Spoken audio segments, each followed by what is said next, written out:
So now what we're going to do is to go to whatever app store that you have. I have an iPhone, so this is the iOS App Store, and you are going to want to download the Microsoft OneDrive app.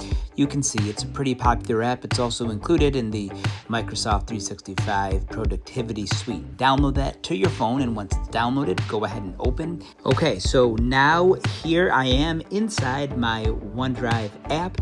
This again is my OneDrive account that I've recently created, or that you've recently created. I've had mine for a while. So the first thing you're going to want to do is to click the plus button at the bottom of the screen, and then we're going to create a brand new folder. Go ahead and name your folder. I'm going to call my folder Hiking Photos, and then do a dash. We'll say Hiking Photos Vacation. Okay, we'll select Done. And now we have a brand new folder. As you can see, that folder is empty. So what we need to do is take those photos that I showed you at the beginning of the video, and we need to upload those. So to do that, again, we'll just select the plus button. We are going to want to go to Upload, and then we'll choose Photos and Videos. Okay, so now it's going to let me select the photos that I want to upload into my OneDrive that I can use in Clipchamp to edit momentarily. So let me go ahead and select all of these photos that are right here inside my OneDrive. Now let's go ahead and select Upload.